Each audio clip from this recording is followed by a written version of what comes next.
তৈয়াবা বা তৈয়াবা, মসজিদ বানানোর দুটি শর্ত। একটা হচ্ছে মসজিদকে পরিষ্কার রাখতে হবে, একদম ঝকঝকা মসজিদ। দুই, মসজিদের সুগন্ধি ব্যবহার করতে হবে যাতে মসজিদ থেকে কোনো দুর্গন্ধ বের না হয়। এই দুটি শর্তে যেখানেই জনগোষ্ঠী সেখানেই মসজিদ বানাবে।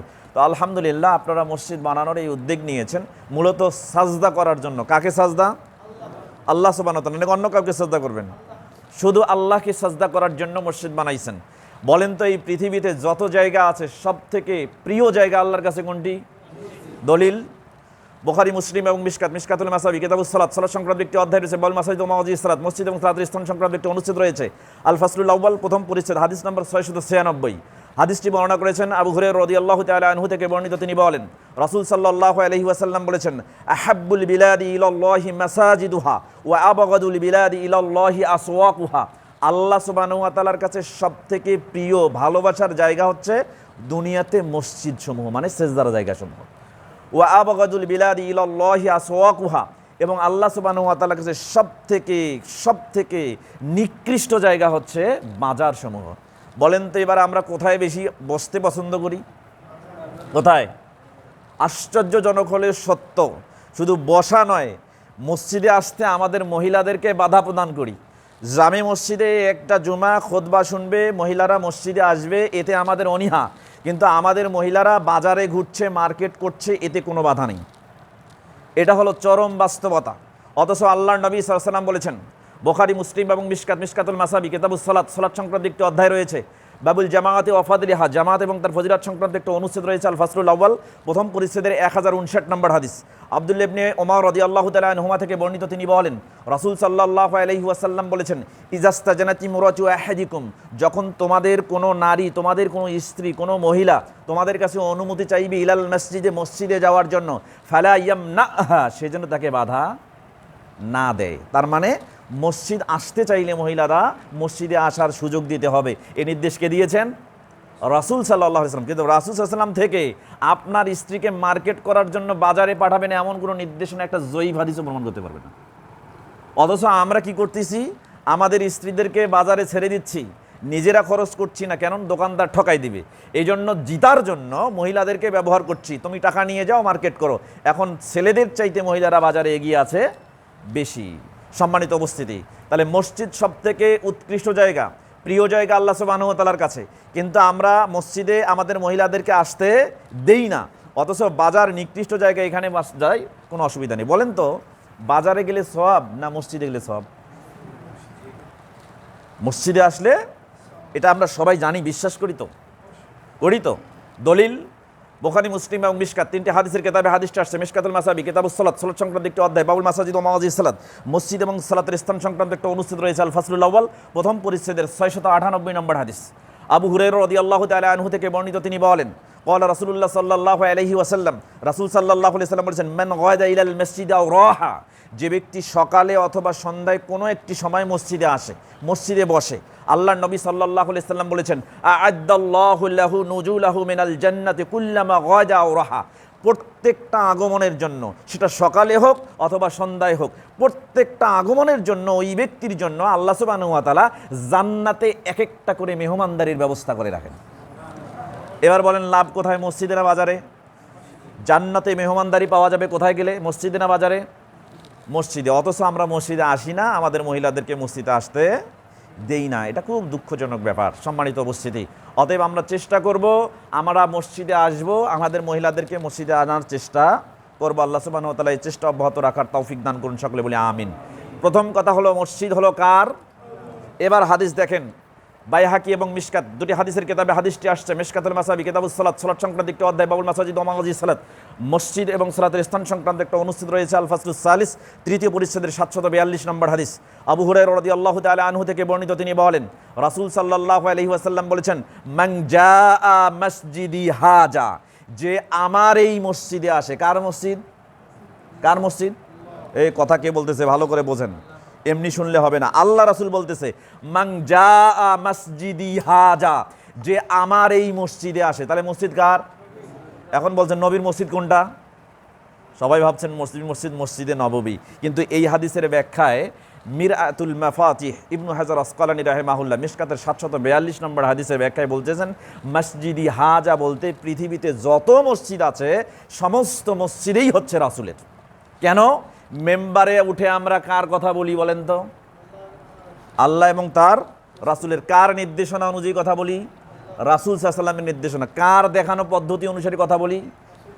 আপনি যদি বসে খুতবা দেন তাহলে বসে খুতবা দেওয়ার দলিল রাসূল থেকে থাকতে হবে, কিন্তু রাসূল থেকে বসে খুতবা দেওয়ার কোনো দলিল নেই। আল্লাহর নবী দাঁড়িয়ে খুতবা দিয়েছেন মর্মে অগণিত হাদিস আছে, যেখান থেকে আমরাও দাঁড়িয়ে খুতবা দিতে বাধ্য, কারণ মসজিদ রাসূলের, পদ্ধতি চলবে কার? রাসূলের। তা এখানে আল্লাহ রাসূল সাল্লাল্লাহু আলাইহি ওয়াসাল্লাম বলছেন মসজিদ আমার, তাহলে মসজিদ কার হয়ে গেল? রাসূলের মসজিদ হয়ে গেল। তাহলে প্রথম জানলাম আল্লাহর, পরে জানলাম কার? রাসূলের। এবার দেখেন আল্লাহর নবী সাল্লাল্লাহু আলাইহি ওয়াসাল্লাম বলতেছেন আরেকটা হাদিস, সহিহ আত-তারগিব ওয়াত তারহিব নামে একটা হাদিসের কিতাব আছে, কিতাবুস সালাত, সালাত সংক্রান্ত একটা অধ্যায় রয়েছে, আত-তারগিব ফি লুজুমিল মাসাজিদ ওয়া জুলুস ফিহি, মসজিদকে আঁকড়ে ধরা এবং তথা বসা সংক্রান্ত একটা অনুচ্ছেদ রয়েছে, 330 নম্বর হাদিস। ওয়াকালে আলবানী রাহিমাহুল্লাহ ফি সিলসিলাতে আহাদিসে সহিহা হাযা হাদিসুন ওয়া সানাদুহু সহিহুন, হাদিসটি এবং তার সনদ সহিহ। হাদিসটি বর্ণনা করেছেন আবু দারদা রাদিয়াল্লাহু তাআলা আনহু থেকে বর্ণিত, তিনি বলেন রাসূল সাল্লাল্লাহু আলাইহি ওয়াসাল্লাম বলেছেন, আল মসজিদু বাইতু কুল্লি তাকিয়িন, প্রত্যেকটা মুত্তাকি লোক যার ভিতরে তাকওয়া আছে, যে আল্লাহকে ভয় করে, এই মসজিদ ওই মুত্তাকি লোকের জন্য। এবার বলেন তাহলে মসজিদ কার হয়ে গেল? মুত্তাকিদের জন্য। আপনার ভিতরে কি তাকওয়া আছে? আপনি কি আল্লাহকে ভয় করেন? বলেন আল্লাহকে ভয় করেন? আজকে কি মসজিদে আপনি আল্লাহকে ভয় করে এসেছেন? তাহলে আপনার ভিতরে তাকওয়া আছে নাকি? বলেন আপনারা কি কথা বলে অভ্যাস নাই? কথা বলে অভ্যাস আছে? আমার কথার জবাব দিতে হবে তো। মসজিদ কার তাহলে হয়ে গেল? মুত্তাকি। আপনার ভিতরে কি তাকওয়া আছে? আপনি কি মনে করেন আপনি মুত্তাকি? তাহলে এই মসজিদ কার? কথা বলেন না কেন? এই মসজিদ কার? মুত্তাকি বলতে আপনি কি মুত্তাকি নন? তাহলে আপনারা যদি সকলে মুত্তাকি হন তাহলে এই মসজিদ কার? আপনাদের। এখন বলেন আপনার বাড়ি একটা বেড়া ভেঙে গেছে, 1 সপ্তাহ রাখেন ভাঙা অবস্থায়? আপনার বাড়ির ঘর নির্মাণ করেছেন, জ্বালানা নাই, 1 সপ্তাহ রাখেন? 1 মাস রাখেন? 2 মাস রাখেন? আপনার বাড়ির ঘর নির্মাণ করেছেন, চালা নাই, 1 মাস রাখেন? 2 মাস রাখেন? তাহলে আপনার বাড়িতে যদি সাময়িক সময়ের জন্য থেকে আপনি যদি এই বাড়িটাকে এত সুসজ্জিত করেন, তাহলে আল্লাহর নবী, আপনার নবী, আমার নবী মুহাম্মদুর রাসূলুল্লাহ সাল্লাল্লাহু আলাইহি ওয়াসাল্লাম সাজদার জায়গা, যেখানে আল্লাহকে সাজদা করা হয়, এই সাজদার জায়গা মসজিদকে যদি আপনার জন্য ওয়াকফ করে দেয়, তাহলে এই মসজিদ সুসজ্জিত করার দায়িত্ব কার? এখনও এরকম অবস্থায় আছে কেন? যেভাবে পারেন, at any cost any how, যেভাবে পারেন ঋণ করে হলেও আপনাকে এই মসজিদ খুব দ্রুত তাড়াতাড়ি পদক্ষেপ গ্রহণ করেই সুসজ্জিত করার দায়িত্ব আপনাদেরকেই নিতে হবে। কারো অপেক্ষায় থাকা যাবে না। প্রয়োজনে জমি বিক্রি করেন, প্রয়োজনে জমি বাৎসরিক লিজ দেন, টাকা নেন, সেখান থেকে টাকা দেন, ফসল বিক্রি করেন, সেখান থেকে টাকা দেন, এটা আপনার দায়িত্ব।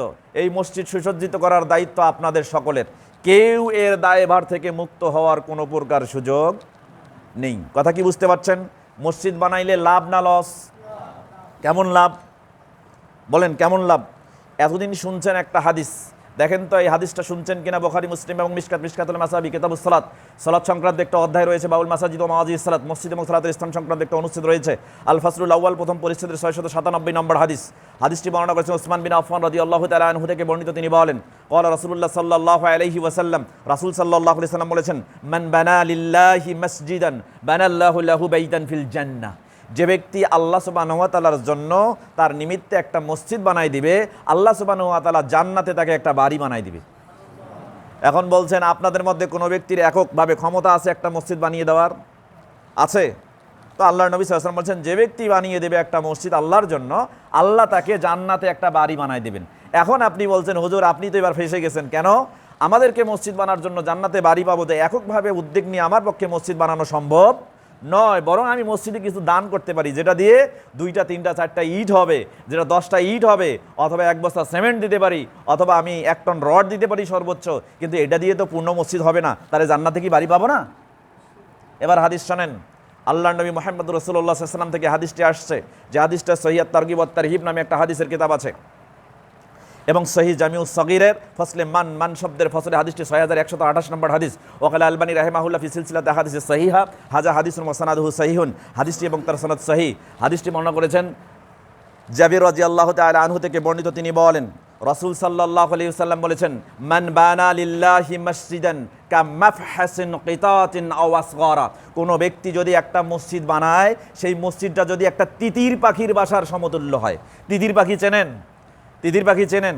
একটা তিতির পাখি মুরগির চাইতে বড় এবং ময়ূরের চাইতে ছোট, এই রকম একটা পাখি, এটাকে তিতির পাখি বলা হয়। আল্লাহ নবী সাল্লাল্লাহু আলাইহি ওয়াসাল্লাম বলেছেন, যদি কোনো ব্যক্তি এই তিতির পাখির বাসার সমতুল্য একটা মসজিদ বানায় দেয়, তার মানে তিতির পাখির বাসার সমতুল্য হতে পারে একটা ইট। কি হতে পারে? একটা ইট।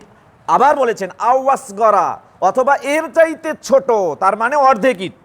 তাহলে অর্ধেক ইট কি এতটুক না এত বড়? বলেন তো, ছোট না? ছোট না? খুব ছোট না? আল্লাহ নবী সাল্লাল্লাহু আলাইহি ওয়াসাল্লাম বলেছেন, যদি কোনো ব্যক্তি একটা মসজিদ বানায় দেয় তিতির পাখির বাসার সমতুল্য, আও আসগরা, অথবা এর চাইতে ছোট, রাসূল সাল্লাল্লাহু আলাইহি ওয়াসাল্লাম বলেছেন বানাল্লাহু লাহু বাইতান ফিল জান্নাহ, তাহলে আল্লাহ সুবহানাহু ওয়া তাআলা অতটুকু মসজিদ বানায় দেওয়ার কারণে জান্নাতে তাকে একটা বাড়ি বানায় দিবেন। এবার কি সাত জাগে না জান্নাতে বাড়ি হোক? সাত জাগে, সাত জাগে। তাহলে এবার বলেন, এই মসজিদের যত ইট লাগবে, একটা একটা করে, দুইটা দুইটা করে, 100 করে, 50 করে, এটা দেওয়ার ক্ষমতা কি আমাদের নাই? তাহলে নিঃসন্দেহে আমরা কারো জন্য বসে থাকবো না, কারো অপেক্ষায় থাকবো না, কারো উপরে ভরসা করবো না। ভরসা করবো কার উপরে? মুমিন সবসময় ভরসা করে কার উপর? আল্লাহ সুবহানাহু ওয়া তাআলার উপর। আল্লাহ সুবহানাহু ওয়া তাআলার উপর ভরসা করে আমাদের রিজিক থেকে আমরা সামান্য পরিমাণ বের করে অবশ্যই এই মসজিদে দান করব। একটা করে ইট হলেও, একটা সিমেন্টের বস্তা হলেও, একটা রড হলেও, সামান্য 1 কেজি রড হলেও আমি এখানে দিব, এবং সেটা দিয়ে আমি এই মসজিদকে সামনে এগিয়ে নেওয়ার কাজে অবশ্যই ভূমিকা রাখবো। আল্লাহ সুবহানাহু ওয়া তাআলা এর বিনিময়ে জান্নাতে আমাকে একটা বাড়ি বানাই দিবেন ইনশাআল্লাহ। থাকবে, মনে থাকবে? মসজিদ নিয়ে শেষ, কথা শেষ। এবার আসেন, কথা বলছিলাম নির্দিষ্ট শিরোনামে ইত্তেবাউন নবী মুহাম্মাদিন সাল্লাল্লাহু আলাইহি ওয়াসাল্লাম। আমরা ইত্তেবা করব কার? অনুসরণ করব কার? তো অনুসরণ করার জন্য, আনুগত্য করার জন্য আরবিতে দুটি শব্দ ব্যবহারের টেকনিক্যাল টার্ম, পারিভাষিক শব্দ হিসেবে, একটা হলো ইতাআহ আর একটা হলো ইত্তেবা। ইতাআহ শব্দের অর্থ হচ্ছে আনুগত্য করা, মেনে নেওয়া, আর ইত্তেবা শব্দের অর্থ হচ্ছে অনুকরণ করা, অনুসরণ করা। তো রাসূল সাল্লাল্লাহু আলাইহি সাল্লামের ক্ষেত্রে দুটাই করবেন, তবে আল্লাহ সুবহানাহু ওয়া তাআলা স্পেসিফিক বর্ণনা করেছেন। প্রথমত শব্দগুলোকে একটি বিশ্লেষণ করি। ইতাআহ শব্দটি তাউন ধাতু হতে নির্গত, যেটা 5টি ক্রিয়ার গঠন সহ 10টি গঠনে কোরআনুল কারিমে 129টি শব্দ এসেছে। আল্লাহ সুবহানাহু ওয়া তাআলা এটা ব্যবহার করেছেন। ইত্তেবা শব্দটি তাবাউন ধাতু হতে নির্গত, যেটা 3টি ক্রিয়ার গঠন সহ 9টি গঠনে 172টি শব্দ আল্লাহ কোরআনুল কারিমে ব্যবহার করেছেন। এই দুটার মধ্যে পার্থক্য কি? ইতাআহ শব্দের অর্থ হচ্ছে আনুগত্য করা, এর মধ্যে একটা বাধ্যবাধকতা আছে। যেমন আল্লাহ সুবহানাহু ওয়া তাআলা বলেছেন পবিত্র কোরআনুল কারিমের সূরা নিসা অধ্যায় 4 আয়াত 59, আল্লাহ বলেছেন ইয়া আইয়ুহাল্লাযীনা আমানু আতিউল্লাহা ওয়া আতিউর রাসূল ওয়া উলিল আমরি মিনকুম। আল্লাহ বলছেন তোমরা আনুগত্য করো কার? আল্লাহর আনুগত্য করো। এরপরে কার? রাসূলের আনুগত্য করো। এরপরে কার? উলিল আমর। উলিল আমরের অনেক ব্যাখ্যা আছে। আলিম উলামান হতে পারে, উলিল আমরের জ্যেষ্ঠ প্রধান হতে পারে, উলিল আমরের সাহাবান হতে পারে, উলিল আমর দ্বারা বিশেষ ফকিহ হতে পারে। এরকম উলিল আমরের প্রায় একাধিক বর্ণনা আছে। এর মধ্যে সনদের ভিত্তিতে বিশ্বস্ততার সূত্রে প্রায় 37টি ব্যাখ্যা গ্রহণযোগ্য। অনেকগুলো মতানৈক্য আছে, যেগুলো অনেক সাহাবা ইকরাম, তাবিঈন ইজমামের থেকে বর্ণনা রয়েছে। তো আমরা উলিল আমরের দিকে যাব না। প্রথম কথা হচ্ছে যে আমরা আনুগত্য করব আল্লাহর, এরপরে কার? রাসূলের, তারপরে উলিল আমরের। ফাইন তানাজাতুম ফি শাইইন ফারুদ্দুহু ইলাল্লাহ ওয়ার রাসূল। যদি উলিল আমরের আনুগত্য করতে গিয়ে মতপার্থক্য তৈরি হয়, তাহলে আমরা ফিরে যাব আবার আল্লাহ এবং তার রাসূলের দিকে। কথা কি বুঝতে পারছেন? তাহলে ইতাআ করতে হবে আল্লাহর, ইতাআ করতে হবে রাসূলের, ইতাআ করতে হবে উলিল আমরের। এরপর আল্লাহ সুবহানাহু ওয়া তাআলা বলেছেন পবিত্র কোরআনুল কারীমের সূরা বাকারা অধ্যায় 2 আয়াত 185, আল্লাহ সুবহানাহু ওয়া তাআলা বলছেন ক্বালু সামি'না ওয়া আতা'না। তারা বলল যে আমরা শুনলাম, শোনার পরে মানলাম। তাহলে শুনলেই মানতে হয়, শুনলেই মানতে হয়। এর মধ্যে একটা বাধ্যবাধকতা থাকে, যে বিষয়ে বিশ্বনবী মুহাম্মদুর রাসূলুল্লাহ সাল্লাল্লাহু আলাইহি ওয়াসাল্লাম বলেছেন। ইবনু মাজাহ নামে একটা হাদিসের কিতাব আছে, আবুল জিহাদ, যুদ্ধ করা সংক্রান্ত অধ্যায়সমূহের একটা শিরোনাম পাবেন, বাবু লা তাআতা ফি মাসিয়াতিল্লাহ। আল্লাহর অবাধ্যচারণে কোনো আনুগত্য নেই সংক্রান্ত একটি অনুচ্ছেদ রয়েছে।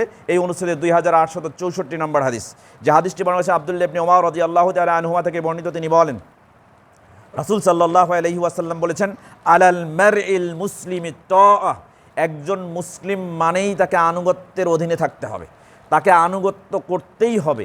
ইজা আহাব্বা ও কারিহা, সেটা তার ভালো লাগুক আর না লাগুক। যেমন আল্লাহর বিধান, আল্লাহর আদেশ আপনি মানতে বাধ্য, রাসূলের বিধান, রাসূলের আদেশ আপনি মানতে বাধ্য, এবং আল্লাহ এবং তার রাসূলের দিক নির্দেশনায় উলিল আমর যদি কোনো নির্দেশনা দেন তাহলে সেটা আপনি মানতে বাধ্য। এটা করতেই হবে, এটা আপনার ভালো লাগুক আর না লাগুক। কথা কি বুঝতে পারছেন?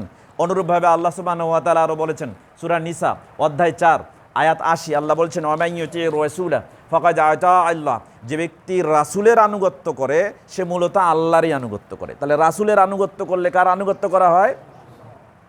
কিন্তু আপনি ইত্তেবা করবেন রাসূলের, এখানে বাধ্যবাধকতা যেমন আছে তার সাথে ভালোবাসাও আছে। কি আছে? ভালোবাসাও আছে।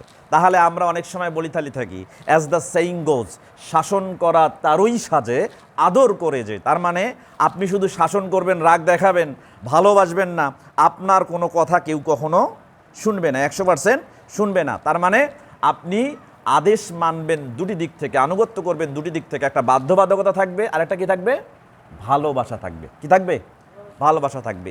দুটো জিনিস আছে ইত্তিবা শব্দের ভিতরে। এই জন্য আল্লাহ সুবহানাহু ওয়া তাআলা বলেছেন সূরা আলে ইমরান অধ্যায় 3 আয়াত 31, আল্লাহ সুবহানাহু ওয়া তাআলা বলছেন, কুল ইন কুনতুম তুহিব্বুনাল্লাহ ফাত্তাবিউনি ইউহিব্বুকুমুল্লাহু ওয়া ইয়াগফির লাকুম যুনুবাকুম। আল্লাহ সুবহানাহু ওয়া তাআলা বলছেন, নবী আপনি বলুন, ইন কুনতুম তুহিব্বুনাল্লাহ, যদি তোমরা আল্লাহকে ভালোবাসতে চাও, ফাত্তাবিউনি, তাহলে আমি নবী মুহাম্মদ সাল্লাল্লাহু আলাইহি ওয়াসাল্লামের কি করো? ইতাআত না ইত্তিবা? কি বোঝেন নাই? আল্লাহ বলছেন তুমি বলো ফাত্তাবিউনি, আমার ইত্তেবা করো। কি করতে বলছে? ইত্তেবা করো। যদি এটা করো তাহলে কি হবে? আল্লাহ তোমাদেরকে ভালোবাসবেন এবং তোমাদের গুনাহগুলোকে সব মাফ করে দিবেন। কথা কি বুঝতে পারছেন? এখন ইতার ইত্তেবা যদিও কিছু কিছু ক্ষেত্রে অর্থগত মিল পাওয়া যায়, কিন্তু ব্যবহারিক পার্থক্য রয়েছে। কেমন ব্যবহারিক পার্থক্য রয়েছে? আমরা এতটুকু বলতে পারি যে ইতার মধ্যে ইত্তেবা নাই, কিন্তু ইত্তেবার মধ্যে ইতা আছে। ইত্তেবার মধ্যে কি আছে? ইতা আছে, আনুগত্য করা আছে। কেমন? একটা উদাহরণ দেই।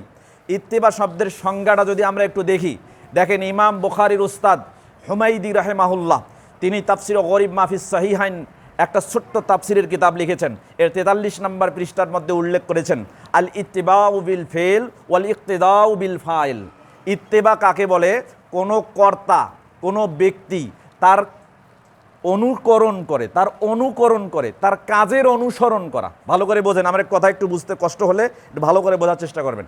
তিনি বলছেন কোনো ব্যক্তি বা কর্তার অনুকরণ করে, তার কাজের অনুসরণ করা, এর নাম হলো ইত্তেবা। কথা কি আমার বুঝতে পাচ্ছেন? একজন ব্যক্তির অনুকরণ করবেন মানে, অনুকরণ মানে কি বলেন তো? নকল করা। অনুকরণ করে তাই তিনি যেভাবে কাজগুলো করতেছেন সেই কাজগুলোর অনুসরণ করা, এর নাম হচ্ছে কি? ইত্তেবা। যেমন উদাহরণস্বরূপ আমি আপনাকে বলি, আপনি আমার ইত্তেবা করছেন কিভাবে? আমি ডান পা যেখানে ফেলবো ঠিক সেই জায়গায় আপনি ডান পা ফেলবেন। এরপর আমি বাম পা যেখানে ফেলবো আপনি ঠিক সেখানেই বাম পা ফেলবেন। তার মানে আমার ডান পা আপনার ডান পা, আমার বাম পা আপনার বাম পা, ঠিক এভাবে যদি হেঁটে যান তাহলে আপনি আমার কি করলেন? ইত্তেবা করলেন। তো রাসূলের ইত্তেবা করতে হয় এভাবে। রাসূল যেভাবে যেটা করেছেন, যেভাবে যেটা বলেছেন, যেভাবে যেটা নির্দেশনা দিয়েছেন, যেভাবে যেটাতে মৌন সম্মতি দিয়েছেন, সেটাকে ঠিক সেইভাবেই গ্রহণ করতে হবে। এর নাম কি? আপনারা কি ইত্তেবা করেন না করেন না? করেন। আচ্ছা, কিভাবে ইত্তেবা করতে হয় এর দৃষ্টান্ত আমি সাহাবাদের যুগে তাদের কিছু কাজ দিয়ে আপনাদের সামনে দলিল পেশ করে বুঝিয়ে দেওয়ার চেষ্টা করব। দেখেন, প্রথম কথা, একটা হাদিস দেখেন, মাজমাউজ জাওয়াইদ নামে একটা হাদিসের কিতাব আছে। মাজমাউজ জাওয়াইদ 1 নম্বর খণ্ড, কিতাবুল ইলম, বিদ্যা সংক্রান্ত একটি অধ্যায়, বাবু ইত্তিবাইহি ফি কুল্লি শাইইন, সকল কাজে তার অনুসরণ করা, আনুগত্য করা সংক্রান্ত একটা অনুচ্ছেদ রয়েছে। এই অনুচ্ছেদের 813 নম্বর হাদিস। ওয়াকালা হাইসামি রাহিমাহুল্লাহ হাযা হাদিসুন ওয়া সানাদুহু সাহিহুন, হাদিসটি এবং তার সনদ সহিহ। হাদিসটি বর্ণনা করেছেন আব্দুল্লাহ ইবনে উমর রাদিয়াল্লাহু তাআলা আনহুমা থেকে বর্ণিত। তিনি বলছেন তিনি একদিন কি করলেন? আব্দুল্লাহ ইবনে উমর তিনি একদিন আসলেন, আন্নাহু কানা ইয়াতি শাজারাতান বাইনা মক্কাতিন ওয়াল মাদিনা, মক্কা এবং মদিনার মাঝখানে একটা গাছ আছে। আব্দুল্লাহ ইবনে ওমর রাদিয়াল্লাহু তাআলা আনহু ওই গাছটার নিকটে আসলেন, ফায়াকিলু তাহতাহা, তিনি গাছটার নিচের বসে বিশ্রাম গ্রহণ করলেন। দুপুরের খাবারের পরে একটু বিশ্রাম গ্রহণ করে, এটাকে বলা হয় কাইলুলা। আপনারা জানেন তো, শুনছেন তো, কাইলুলা। তো তিনি এখানে কাইলুলা করলেন, এখানে বসে বিশ্রাম নিলেন। তো লোকেরা অবাক হয়ে গেল, পাশে বসে আছে। তখন তিনি ফায়ুখবিরু, একটু পর জেগে বললেন, সংবাদ দিলেন, আন্না নবী সাল্লাল্লাহু আলাইহি ওয়াসাল্লাম ইয়াফআলু যালিকা, কানা ইয়াফআলু যালিকা। আরে তোমরা মনে করছো যে আমি এখানে এমনি এমনি বসছি? না, তোমরা আশ্চর্য হয়েছ। তোমরা জানো আমি কেন এই গাছটার নিচে বসেছি? আমি এই গাছটার নিচে এই কারণে বসেছি, আমি দেখেছি আমার নবী মুহাম্মদুর রাসূলুল্লাহ সাল্লাল্লাহু আলাইহি ওয়াসাল্লাম এই গাছটার নিচে বসেছেন, বিশ্রাম করেছেন, এই জন্য আমিও বিশ্রাম করলাম। এটার নাম কি? কি? ইত্তেবা। আরেকটা হাদিস দেখেন, সহিহ বুখারী খোঁজেন, সহিহ বুখারী কিতাবুল আতইমা, খাবার খাওয়া সংক্রান্ত একটা অধ্যায় রয়েছে। বাবুল মারাক, তরকারির ঝোল সংক্রান্ত একটা অনুচ্ছেদ রয়েছে। এই অনুচ্ছেদের 5436 নম্বর হাদিস। হাদিসটি মনে হচ্ছে আনাস বিন মালিক রাদিয়াল্লাহু তাআলা আনহু থেকে বর্ণিত। তিনি বলেন, ইন্না খাইয়াতান দা'আন নবী সাল্লাল্লাহু আলাইহি ওয়াসাল্লাম লিতুআমিন সানাআহু। একদিন একজন দর্জি লোক আল্লাহর নবী সাল্লাল্লাহু আলাইহি ওয়াসাল্লামকে দাওয়াত দিলেন, তাকে দাওয়াত খাওয়াবেন, ভাত খাওয়াবেন, খাবার খাওয়াবেন, এই জন্য দাওয়াত দিলেন। তো আনাস বিন মালিক বলছেন, জাহাবতু মা নবী সাল্লাল্লাহু আলাইহি ওয়াসাল্লাম, ওই দাওয়াতে আমি আল্লাহর নবীর সাথে সাথে ওই বাড়িতে গেলাম। যখন ওই বাড়িতে গেলাম, ফাকররাবা খুবজা শাইরিন, তখন ওই লোক, ওই দর্জি, যিনি আমাদের সামনে খাবার পেশ করলেন, খুবজা শাইরিন, জবের রুটি, ওয়া মারাকান ফিহি দুব্বাউন ওয়া কাদিরুন, এবং কিছু ঝোল নিয়ে আসলেন যাতে ঝোলে আমরা চুবিয়ে রুটি খেতে পারি। সেই ঝোলের মধ্যে ছিল কদু, লাউ, আর ছিল শুকনা গোস্তের শুটকি। এইটা পেশ করা হলো। আমি দেখলাম, ফারাআইতুন নবী সাল্লাল্লাহু আলাইহি ওয়াসাল্লাম ইয়াতাতাব্বাউ দুব্বা মিন হাওয়ালাইল কাসআ, যখন বাটি সামনে দেওয়া হয়েছে, আল্লাহর নবী সেখান থেকে ঝোল থেকে কদুর টুকরাগুলা, লাউয়ের টুকরাগুলো বেছে বেছে খাচ্ছেন। যখন আমি এটা দেখলাম, ফালাম আজাল উহিব্বুদ দুব্বা আবাদা ইয়াউমাইজিন, সেই দিন থেকে আমি আনাস বিন মালিক আমার জীবনে কদুকে পছন্দ করে নিয়েছি, আমি কদু ছাড়ি নাই। এটার নাম কি বলেন তো? রাসূলকে কদু খেতে দেখেছে, সাহাবী কদু খাওয়া শুরু করেছে। তার নাম হলো কি? ইত্তেবা। কথা কি বুঝতে পারছেন? ইত্তেবা এভাবে করতে হয়। আমাদের দেশে প্রচলিত ইসলাম পালন করে, অনুসরণ করে, আবার সহিহ হাদিসও নাকি মানে, কিন্তু মাঝে মাঝে দেখা যায় ইত্তেবার ক্ষেত্রে ব্যাপক ঘাটতি। অতএব আমাদেরকে এই বিষয়ে সজাগ থাকতে হবে। সম্মানিত উপস্থিতি, ইত্তেবাকে বুঝতে হবে সাহাবাদের জীবন আদর্শ দিয়ে। রাসূল সাল্লাল্লাহু আলাইহি ওয়াসাল্লামকে তারা কীভাবে ইত্তেবা করেছেন, ঠিক সেইভাবে আমাদেরকে ইত্তেবা করতে হবে। সহিহ বুখারীর আর একটা হাদিস বলি, কিতাবুল লিবাস, পোশাক পরিচ্ছদ সংক্রান্ত একটা অধ্যায় রয়েছে। বাবু খাতামিল ফিদ্দা, রৌপের আংটি সংক্রান্ত একটা অনুচ্ছেদ রয়েছে। 5866 নম্বর হাদিস, যে হাদিসটি বর্ণনা করেছেন আব্দুল্লাহ ইবনে ওমর রাদিয়াল্লাহু তাআলা আনহুমা থেকে বর্ণিত। তিনি বলেন, আমার কথা কি বুঝতে পারতেছেন? বুঝতে পারতেছেন? আব্দুল্লাহ ইবনে ওমর রাদিয়াল্লাহু তাআলা আনহুমা থেকে বর্ণিত। তিনি বলেন যে আন্নান নবী সাল্লাল্লাহু আলাইহি ওয়াসাল্লাম ইত্তাখাজা খায়তামান মিনাজ যাহাবি আবিল ফিজ্জা, আল্লাহর নবী সাল্লাল্লাহু আলাইহি ওয়াসাল্লাম একদা একটা আংটি পরলেন, হতে পারে সেটা স্বর্ণের অথবা রৌপের, তিনি বলতে পারতেছেন না। নাক্কাশা ফিহি মুহাম্মাদুর রাসূলুল্লাহ, যে আংটির মধ্যে লেখা ছিল মুহাম্মাদুর রাসূলুল্লাহ। যখন আল্লাহর নবী এই আংটিটা গ্রহণ করেছেন, ফাত্তাখাজান নাসু মিসলাহু, তখন লোকেরা দেখলো আল্লাহর নবী আংটি পরেছেন, তো তারাও আংটি পরা শুরু করে দিল। আল্লাহর নবী সাল্লাল্লাহু আলাইহি ওয়াসাল্লাম যখন তাদেরকে দেখলেন, ফালাম্মা রাআহুমুন নবী সাল্লাল্লাহু আলাইহি ওয়াসাল্লাম ক্বাদ ইত্তাখাযুহা, যখন আল্লাহর নবী সাল্লাল্লাহু আলাইহি ওয়াসাল্লাম দেখলেন যে তারাও এরকম আংটি গ্রহণ করছে, ফারামা বিহি, তখন তিনি খুলে আংটিটা ফেলে দিলেন।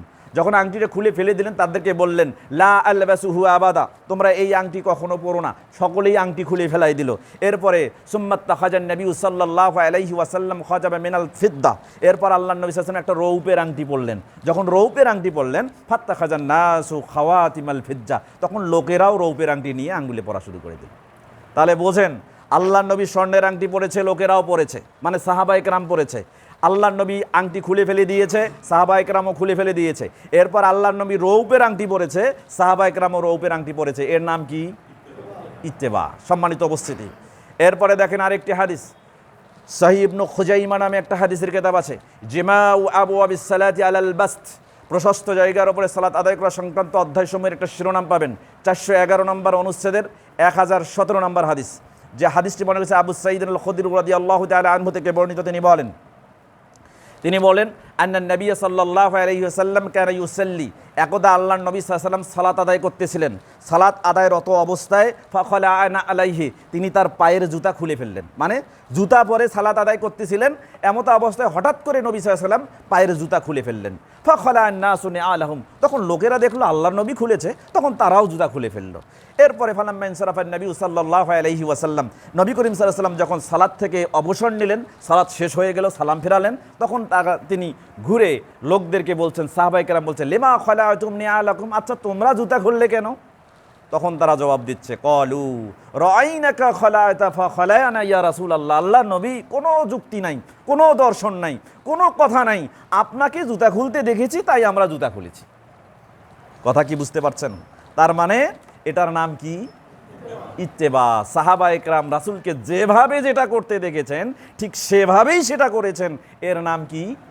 তো এখন কি ইত্তেবা করবেন না, না তাকলিদ করবেন? ইত্তেবা করবেন না তাকলিদ করবেন?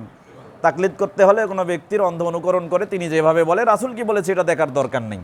আর ইত্তেবা করলে কোনো ব্যক্তির কথা আমি শুনবো না, বরং ব্যক্তির কথাকে রাসূলের কথার মানদণ্ডে বিচার করে সে কথা গ্রহণ করা যাবে কি না এটা আপনাকে বিচার করতে হবে। এর নাম কি?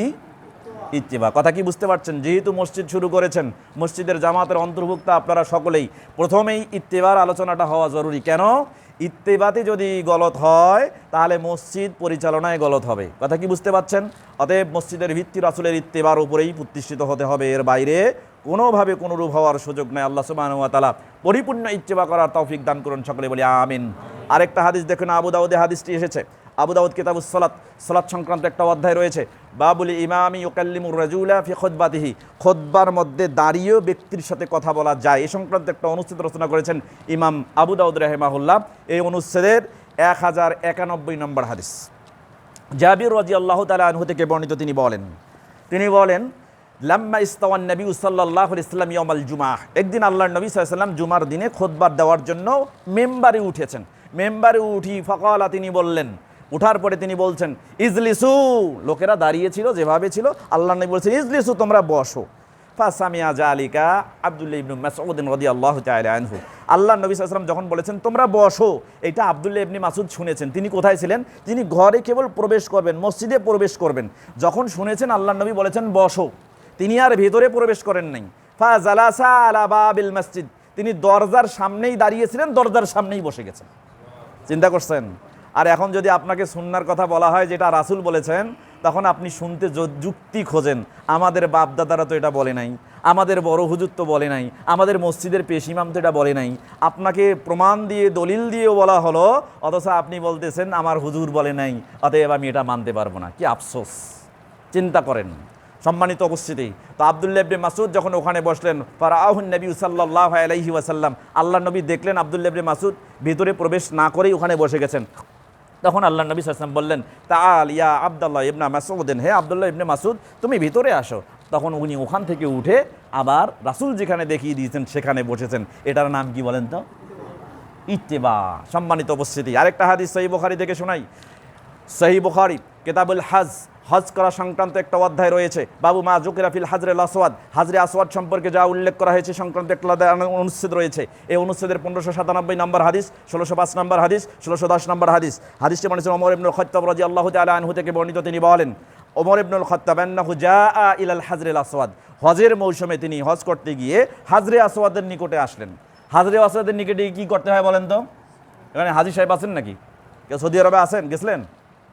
নাই, হাজী সাহেব নাই? আচ্ছা, এমনি শোনেন নাই? হাজরে আসওয়াদে কি করতে হয়? চুম্বন করতে হয়। কি করতে হয়? তা তিনি হাজরে আসওয়াদে গেলেন, ফাকাব্বালাহু, হাজরে আসওয়াদকে চুম্বন করলেন। চুম্বন করার পরে ফাকালা, তিনি বলছেন, ইন্নী লা আ'লামু আন্নাকা হাজারুন লা তাজুররু ওয়া লা তানফাউ, ও পাথর, নিশ্চয়ই আমি জানি তুমি একটা নিছক পাথর, লা তাজুররু ওয়া লা তানফাউ, তুমি উপকারও করতে পারো না, ক্ষতিও করতে পারো না।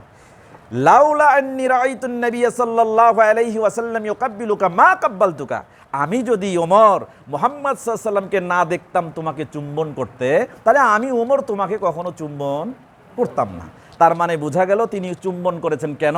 নবী চুম্বন করেছেন এই জন্য। তাহলে হাজরে আসওয়াদকে আমরা কেন চুম্বন করব? নবী চুম্বন করেছে এই জন্য, কারণ হাজরে আসওয়াদের কোনো ক্ষমতা নেই যে আমাদের উপকার করবে অথবা কোনো ক্ষতি করবে। এটার নাম কি? এবার আসেন, সহিহ বুখারী এবং মিশকাত দুটি হাদিসের কিতাবে হাদিসটি আসছেন। মিশকাতুল মাসাবি কিতাবুস সালাত, সালাত সংক্রান্ত একটি অধ্যায় রয়েছে। বাবু তাখিরিল আজান, দেরিতে আজান দেওয়া সংক্রান্ত একটি অনুচ্ছেদ রয়েছে। আল ফাসলুল আউয়াল, প্রথম পরিচ্ছেদ, হাদিস নাম্বার 683। হাদিসটি বর্ণনা করেছেন আবু মালিক আশআরী রাদিয়াল্লাহু তাআলা আনহু থেকে বর্ণিত। তিনি বলেন রাসূল সাল্লাল্লাহু আলাইহি ওয়াসাল্লাম বলেছেন, তিনি বলছেন ক্বালা লানা রাসূলুল্লাহ সাল্লাল্লাহু আলাইহি ওয়াসাল্লাম সাল্লু কামা রাআইতুমুনি উসাল্লি, তোমরা সেভাবেই সালাত আদায় করো যেভাবে আমাকে সালাত আদায় করতে দেখো। এবার বলেন তো সালাতের পদ্ধতি হবে কার? কিন্তু দেখেন কি রাসূলকে কি দেখেন সালাত আদায় করতে? দেখেছেন? এখন আপনাকে যুক্তি ধরা হবে, আরে এটা তো সাহাবা ইকরামের জন্য, তোমাদের জন্য না বোকারা, তোমরা আহলে হাদিস, তোমরা হাদিস মানো, তোমরা এই করো সেই করো, আরে তোমরা বোঝো, তোমরা রাসূলকে দেখেছো? রাসূলকে তো দেখো নাই, তো রাসূলকে যেহেতু দেখো নাই যে এটা তোমাদের জন্য, এটা তো সাহাবা ইকরামকে বলছে, তাহলে তোমরা কার অনুযায়ী সালাম তাদের করবে? সাহাবীর পরে দেখেছে সাহাবীকে তাবি, তাবিকে দেখেছে তাবে তাবি, তাবি তাবি দিকে যে সালাবদের ইমামেরা, ইমামদেরকে যেভাবে দেখেছো তোমরা ঠিক সেভাবে সালাত আদায় করো। এই জন্য সালাতের রদ বদল হয়ে গেছে। এখন হাত বাঁধতো আল্লাহর নবী বুকের উপরে নেমে গেছে, বাঁধতে বাঁধতে বাঁধতে নাভির নিচে, এরপরে রফুল ইয়াদান করতো আল্লাহর নবী সাল্লাল্লাহু আলাইহি সাল্লাম। বিশুদ্ধ হাদিস 51টি সহিহ সিত্তার বা কুতুবে সিত্তার মধ্যে হাদিস রয়েছে, এগুলো সব বলে মানসুখ হয়ে গেছে। এখন আপনাকে রফুল ইয়াদান করা যাবে না। পদ্ধতি এমন করতে হবে কীভাবে? একবারে ধূপ করে সালাতে দাঁড়াইলে না, রফুল ইয়াদান করা যাবে না। সম্মানিত উপস্থিতি, চিন্তা করেন সালাত আদায় করতে হবে কার পদ্ধতিতে? এখন ওরা আপনাকে যুক্তি দিচ্ছে আপনি তো রাসূলকে দেখেন নাই, সুতরাং কিভাবে রাসূলের সালাত আপনি বুঝবেন যে এটাই রাসূলের সালাত? তাদেরকে একটা দলিল ছুড়ে দেবেন। এই দলিলটা আছে সহিহ মুসলিম কিতাবুল আশরাবাহ, পান করা সংক্রান্ত অধ্যায় সমূহ রয়েছে। এই অধ্যায়ের একটা অনুচ্ছেদ রয়েছে বাবু ফাজিলাতুল খাল্লি ওয়া তাআজ্জুমি বিহি, খল্লুন তথা সিরকা খাওয়া, সিরকা দিয়ে তরকারি বানানো সংক্রান্ত একটা অনুচ্ছেদ রয়েছে। এই অনুচ্ছেদের হাদিস নাম্বার হচ্ছে 2052। যে হাদিসটি বর্ণনা করেছেন জাবির ইবনে আব্দুল্লাহ রাদিয়াল্লাহু তাআলা আনহু। তিনি বলছেন যে আল্লাহর নবী একদিন আমাকে হাত ধরে টেনে নিয়ে গেল। আখাজা বিয়াদি জাতা ইয়াউমিন ইলা মানজিলিহি, আল্লাহর নবী সাল্লাল্লাহু আলাইহি ওয়াসাল্লাম আমার হাত ধরে হির হির করে আমাকে টেনে নিয়ে গেল, তার বাড়িতে টেনে নিয়ে গেল। যখন তার বাড়িতে টেনে নিয়ে গেল তখন তার সামনে পেশ করা হলো কিছু খাবার। আমি দেখলাম ফিল কম মিন খুবজান, একটা রুটিরও অর্ধেক অংশ, একটা রুটির অর্ধেক অংশ আল্লাহর নবীর সামনে পেশ করা হলো। তো আল্লাহর নবীর সামনে যখন একটা রুটির অর্ধেক অংশ পেশ করা হলো তখন আল্লাহর নবী সাল্লাল্লাহু আলাইহি ওয়াসাল্লাম বললেন যে মা মিন উদুমিন, তোমাদের কাছে কি কোনো তরকারি আছে যে তরকারি দিয়ে আমি এই রুটিটা খাবো? তখন তারা বলল, কলু, ওই গৃহে যারা ছিল তারা বলল যে লা লা, কোনো তরকারি নেই, ইল্লা ইল্লা মিন খল্লিন, ইল্লা শাইয়ুন মিন খল্লিন, তবে কিছু খল্লুন আছে, কিছু সিরকা আছে। তখন আল্লাহর নবী সাল্লাল্লাহু আলাইহি ওয়াসাল্লাম যখন তার সামনে এই কথা বলা হলো যে কেবল কিছু খল্লুন আছে, সিরকা আছে, তখন আল্লাহর নবী সাল্লাল্লাহু আলাইহি ওয়াসাল্লাম ইন্নাল খল্লা নি'মাল উদুমু, আরে এই সিরকা তো কত উত্তম খাবার, কতই না ভালো খাবার। এই কথা শুনেছেন জাবির ইবনে আব্দুল্লাহ।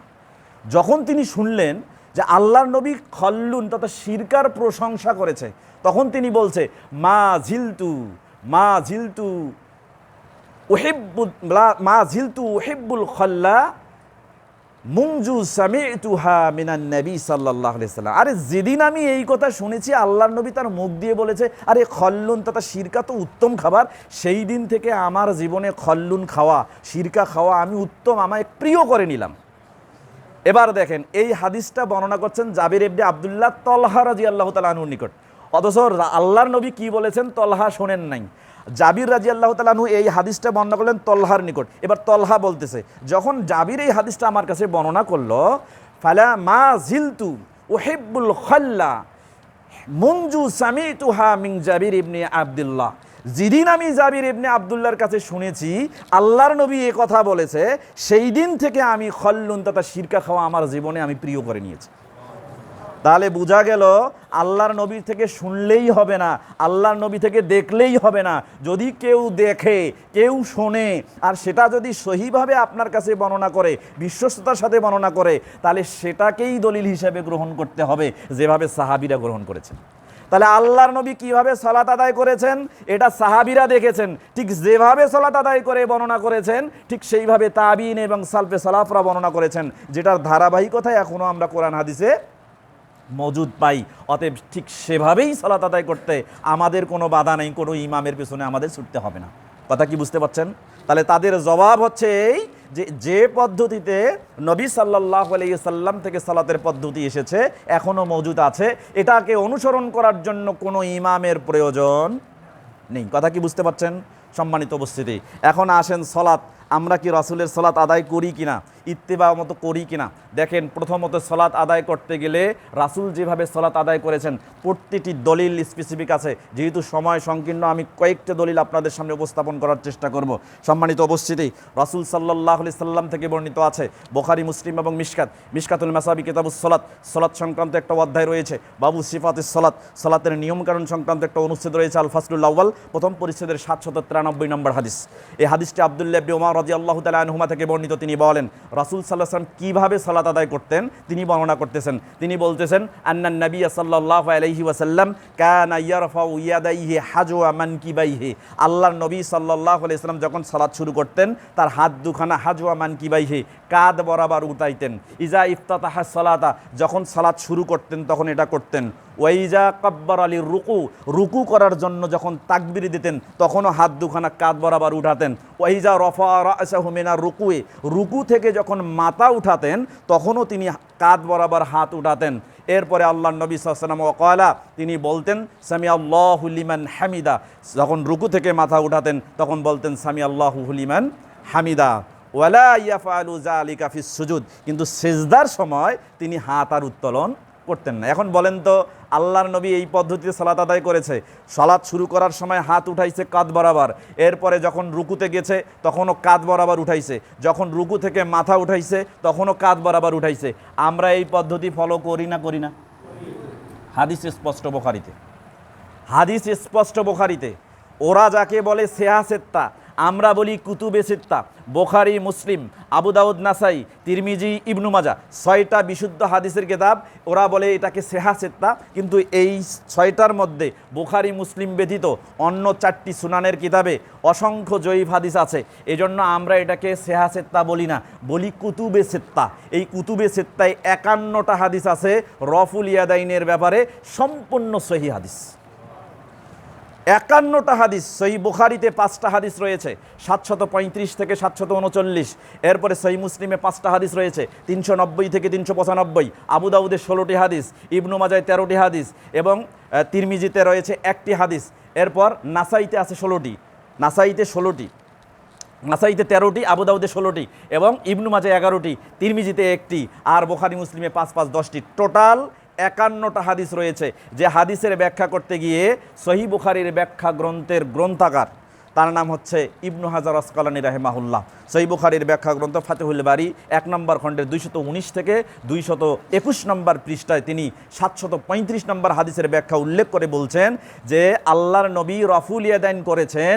এই হাদিস বর্ণনা করেছেন যারা মান রাওয়াহু ওহুম মিনাল আশরাই ওয়াল মুবাশশারা। আপনারা জানেন দুনিয়াতে আল্লাহর নবী কিছু সাহাবীকে জান্নাতের সার্টিফিকেট দিয়েছেন, জানেন না? এরকম 10 জন সাহাবী যাকে বলা হয় আশরায়ে মুবাশশারা। এই রফুল ইয়াদাইনের হাদিস যারা বর্ণনা করেছেন তাদের মধ্যে আশরায়ে মুবাশশারা আছে। অতএব এই হাদিসকে অস্বীকার করার ক্ষমতা কারণেই। 2, তিনি বলছেন যারা এই হাদিস বর্ণনা করেছে, ওমান রাওয়াহু মিনাস সাহাবাতি বালাগু 50 রাজুলান, যারা এই হাদিস বর্ণনা করেছেন সাহাবীদের মধ্য থেকে, তাদের মধ্যে 50 জন সাহাবী এই হাদিসগুলো বর্ণনা করেছে। চিন্তা করছেন? 50 জন সাহাবী রফুল ইয়াদাইনের হাদিস বর্ণনা করেছেন। যারা ভালো করে লক্ষ্য করলে বুঝতে পারবেন, কামিল ক্লাসে হাদিস বিভাগে উসুলে হাদিসের একটা বই পড়ানো হয়, সেখানে মুতাওয়াতির হাদিস, সর্বাধিক বর্ণনাকারী রাবি যে হাদিসটা বর্ণনা করে সে হাদিসটার বলা হয় মুতাওয়াতির হাদিস।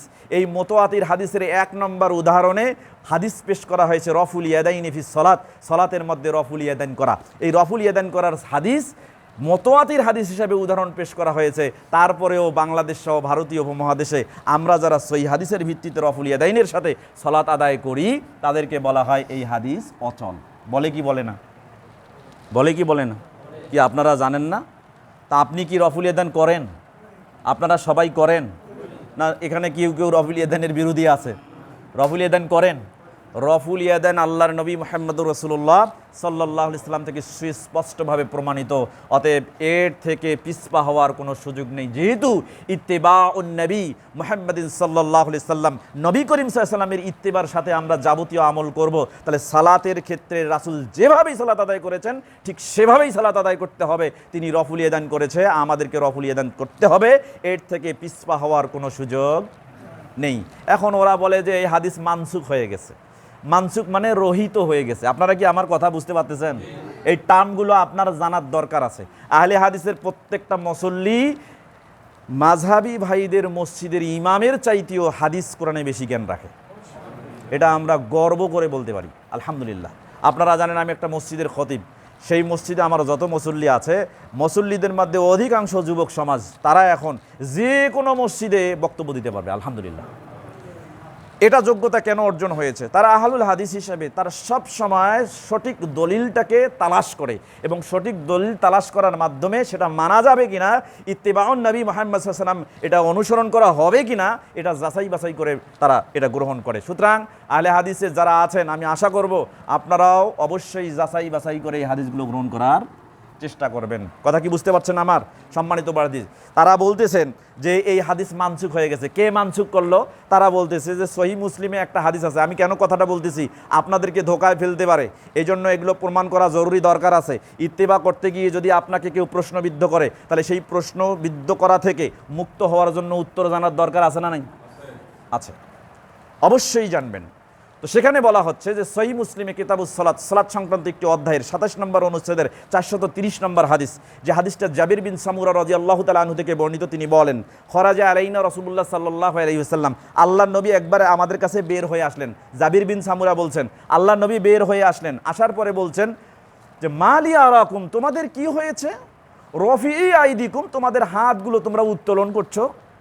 তোমাদের হাতগুলো উত্তোলন করছো কেন? কান্নাহা আজনাবু খাইলিন শুমসিন, যেন দুষ্ট ঘোড়ার লেজ উত্তোলন করতেছে।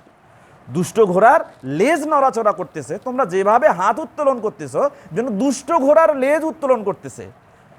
ফাসকুনু ফিস সালাহ, অতএব তোমরা সালাতে স্থির থাকো, হাত উত্তোলন করো না। এই হাদিস নাকি রফুল ইয়াদাইন নিষেধ করা হয়েছে। বলেন তো, এখানে সালাতের মধ্যে রফুল ইয়াদাইন করা নিষেধ, এই কথাটা কি বলা আছে? বলা আছে? আপনি বোঝেন ভালো করে। মতনে বলা হচ্ছে আল্লাহর নবী বের হয়ে আসলেন, আসার পরে বলছে কি ব্যাপার, তোমরা হাত নাড়াচাড়া করতেছো কেন? তোমরা হাত নাড়াও কেন? সালাতে আছে না সালাতের বাইরে আছে এ কথা কিন্তু উল্লেখ নেই। ঘর থেকে বের হয়ে এসে বলতেছে কি ব্যাপার, তোমরা হাত নড়াচড়া করতেছো কেন, হাত উত্তোলন করতেছো কেন? যেন দুষ্ট ঘোড়ার লেজের মতো হাত উত্তোলন করছো। অর্থাৎ উস্কুনু ফিস সালাহ, সালাতে স্থির থাকো।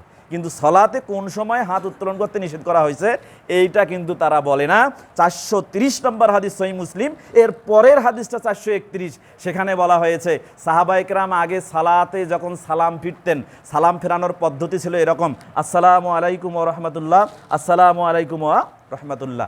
সহিহ মুসলিমের 430 নম্বর, ফুয়াদ আব্দুল বাকি তাখরিজকৃত হাদিস নাম্বার, এর পরের হাদিস 431 হাদিস দেখবেন, সেখানে স্পষ্ট বলা আছে সাহাবায়ে কেরাম যখন সালাম ফিরত তখন ডান পাশে সালাম ফেরালে ডান হাত উঠাতেন, বাম পাশে সালাম ফেরালে বাম হাত উঠাতেন, এভাবে হাত ইশারা করে সালাম ফেরাতেন। এইটাকে আল্লাহর নবী নিষেধ করেছেন, আর ওরা বলতেছে রফুল ইয়াদাইন করতে নিষেধ করেছেন। তার প্রমাণ কি? আরেকটা দেখাই। এর প্রমাণ কি? সহিহ মুসলিমের ব্যাখ্যা লিখেছেন ইমাম নববী রাহিমাহুল্লাহ, 631 হিজরিতে জন্মগ্রহণ করেছেন, 676 হিজরিতে ইন্তেকাল করেছেন। এটা আজকের কথা না। তুমি আজকে নজুমুদ্দি খজুমুদ্দি আজকে তুমি ব্যাখ্যা করতেছো আল্লাহ নবী সাল্লাল্লাহু আলাইহি ওয়াসাল্লাম রফুল ইয়াদাইন করতে নিষেধ করেছে। তোমার থেকে 800 বছর আগে যে ব্যাখ্যা করেছে সেই ব্যাখ্যা গ্রহণ করব, না তুমি এখন 1450 বছর পরে ব্যাখ্যা করছো সেটা গ্রহণ করবো? বলো। অবশ্যই আগে যেটা সালাফরা যেভাবে বুঝেছেন ঠিক সেভাবে বুঝতে হবে। তিনি ব্যাখ্যা করেছেন, তিনি সহিহ মুসলিমের ব্যাখ্যা লিখেছেন শারহুল মুসলিম 4 নম্বর খণ্ড 152 নম্বর পৃষ্ঠা 27 নম্বর অনুচ্ছেদ 430 নম্বর হাদিসের ব্যাখ্যায় একটা অনুচ্ছেদ রচনা করেছেন।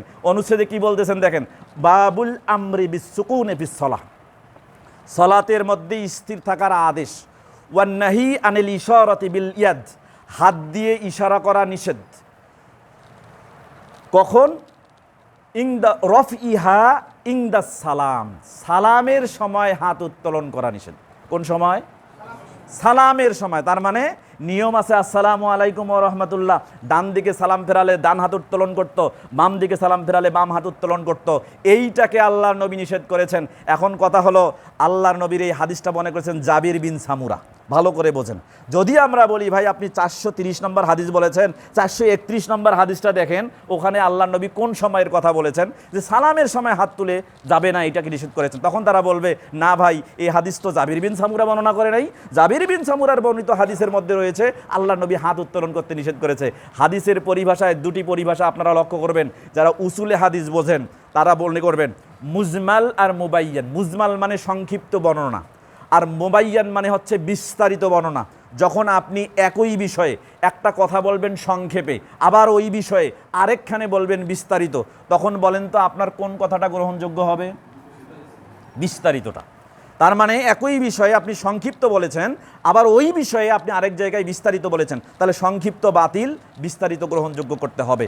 এই জাবির বিন সামুরা রাদিয়াল্লাহু তাআলা আনহু এই সম্পর্কে হাদিসটা স্পষ্ট করে বর্ণনা করেছেন, যেটা ইমাম নাসাই রাহিমাহুল্লাহ কিতাবুস সাহু ভুল করা সংক্রান্ত একটা অধ্যায় বা অনুচ্ছেদ রয়েছে, এই অনুচ্ছেদের 1185 নম্বর হাদিস, যেটা ইসলামী ফাউন্ডেশন সহিহ নাসাই বা হাদিস ব্যাখ্যা করেছেন এবং অনুবাদ করেছেন। সেখানে 1188 নম্বর হাদিস, বাংলা হাদিস অ্যাপসে ইসলামী ফাউন্ডেশনের ওই হাদিসে 1188 নম্বর হাদিস আপনি বের করলেই দেখবেন জাবির বিন সামুরা রাদিয়াল্লাহু তাআলা আনহু থেকে হাদিসটি বর্ণিত রয়েছে। তিনি বলছেন, কুন্না নুসাল্লি খালফান নবী সাল্লাল্লাহু আলাইহি ওয়াসাল্লাম, একদা আমরা নবী সাল্লাল্লাহু আলাইহি ওয়াসাল্লামের পেছনে সালাত আদায় করতেছিলাম।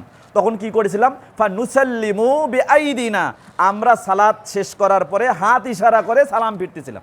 দেখেন বর্ণনা করতেছে জাবির বিন সামুরা, তিনি বলতেছেন আমরা রাসূলের পেছনে সালাত আদায় করার পর হাত ইশারা করে সালাম ফিরতেছিলাম। যখন হাত ইশারা করে সালাম ফিরলাম, আল্লাহর নবী সাল্লাল্লাহু আলাইহি সাল্লাম সালাত শেষ করলেন। শেষ করার পরে এই অবস্থা দেখেছেন, তখন তিনি বললেন, মা বালু হাউলাই, আরে এই লোকগুলার কি হয়েছে? ইউসাল্লিমুনা বিআইদিহিম, তারা তাদের হাত ইশারা করে সালাম ফিরছে, তারা তাদের হাত ইশারা করে সালাম ফিরছে, এটা কি হয়েছে এদের?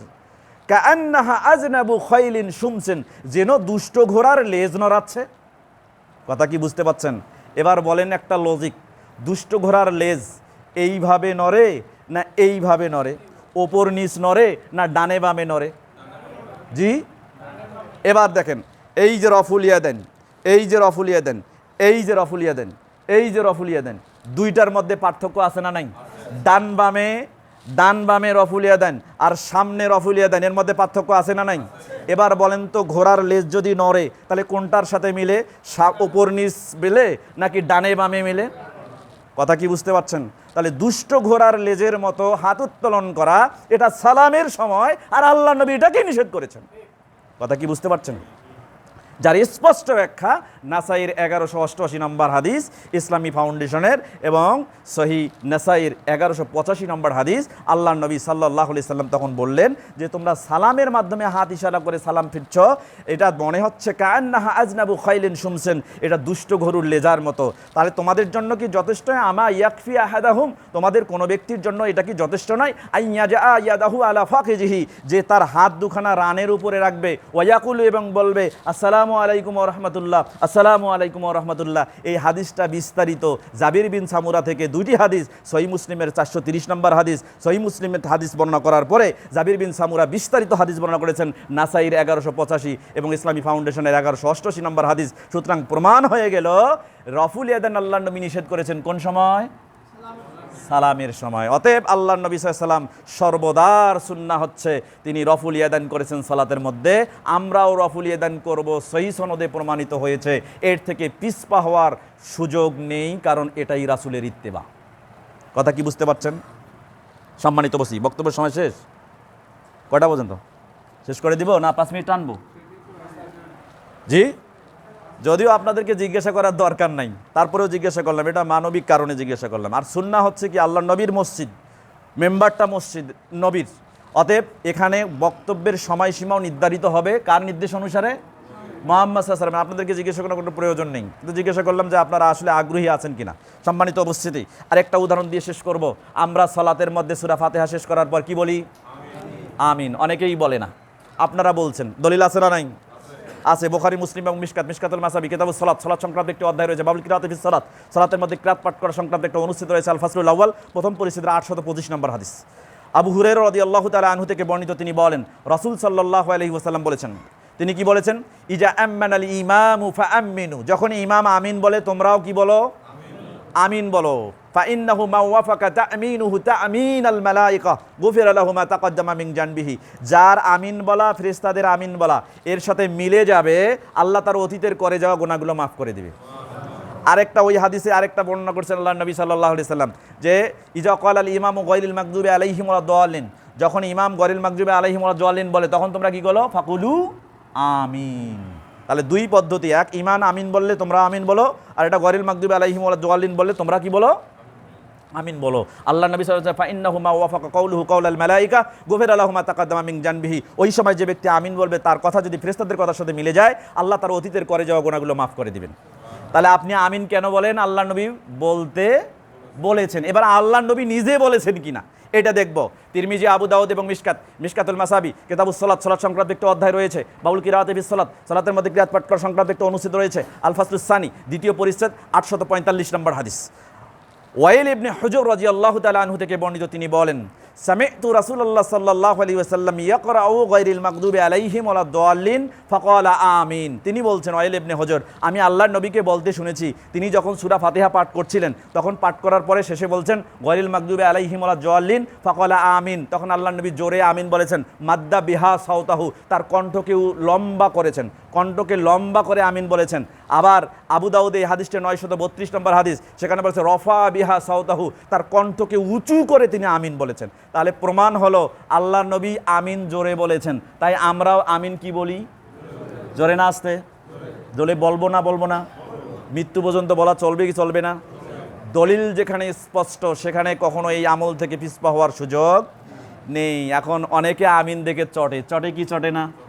তো আপনি এই চটা দেখে আপনিও চটবেন না। কেন আমিন বলা শুনে চটে? কারা চটে?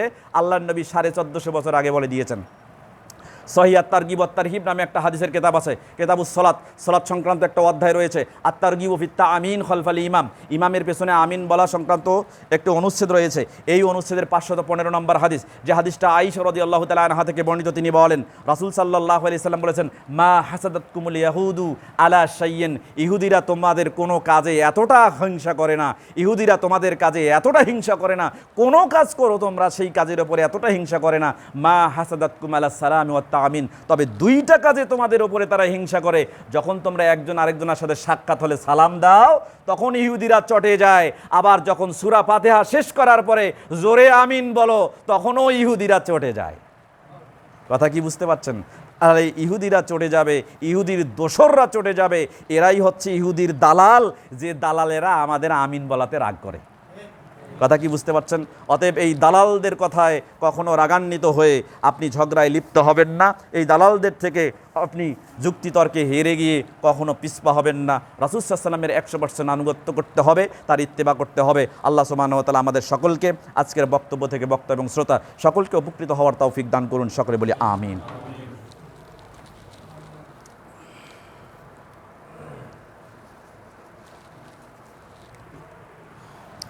আলহামদুলিল্লাহি ওয়াহদা ওয়াসসালাতু ওয়াসসালামু আলা মান লা নাবিয়্যা বা'দা ওয়া আলা আলিহি ওয়া সাহবিহি ওয়া মান তাবি'আহুম বিইহসানিন ইলা ইয়াউমিদ্দিন ওয়া বা'দ। আউযু বিল্লাহি মিনাশ শাইতানির রাজীম। বিসমিল্লাহির রহমানির রহিম। আলহামদুলিল্লাহি রাব্বিল আলামিন। সমস্ত প্রশংসা আল্লাহ সুবহানাহু ওয়া তাআলার জন্য। সবাই আবারও আল্লাহর প্রশংসা করি, বলি আলহামদুলিল্লাহ। দরুদ পাঠ করছি নবী মুহাম্মদ সাল্লাল্লাহু আলাইহি ওয়াসাল্লামের উপরে, যিনি বলেছেন ইয়াকুম ওয়া হাইশাতিল আসওয়াক, তোমরা মসজিদগুলোকে বাজারে পরিণত করো না। সেই নবীর শানে আবারও দরুদ পড়ছি, আল্লাহুম্মা সাল্লি আলাইহি আল্লাহুম্মা বারিক আলাইহি। সম্মানিত উপস্থিতি, যে কথাগুলো বললাম কোরআন এবং সুন্নাহর আলোকে এবং ইত্তেবাউন নবী মুহাম্মদ সাল্লাল্লাহু আলাইহি ওয়াসাল্লাম, নবী করিম সাল্লাল্লাহু আলাইহি ওয়াসাল্লামের ইত্তেবা অনুসরণের বিষয়ে যে দৃষ্টান্তগুলো পেশ করলাম, সাহাবায়ে কেরাম যে দিক নির্দেশনার উপরে রাসূল সাল্লাল্লাহু আলাইহি ওয়াসাল্লামকে যেভাবে অনুসরণ করতেন ঠিক সেভাবেই যেন আমরা তার অনুসরণ করে আমলগুলো করতে পারি। আল্লাহ যেন আমাদেরকে সেই তৌফিক দান করেন। সকলে বলি আমিন। আমাদের মধ্যে যারা 5 ওয়াক্ত সালাত থেকে পিছপা হয়ে আছেন তাদের জন্য 5 ওয়াক্ত সালাত আদায় করতে মুত্তাকি মুমিন মুসল্লি হিসেবে ইন্তেকাল করার তৌফিক দান করেন। সকলে বলি আমিন। রব্বিগফিরলি ওয়া তুব আলাইয়া ইন্নাকা আনতাত তাওয়াবুল গফুর। সুবহানাকা আল্লাহুম্মা ওয়া বিহামদিকা আশহাদু আল্লা ইলাহা ইল্লা আনতা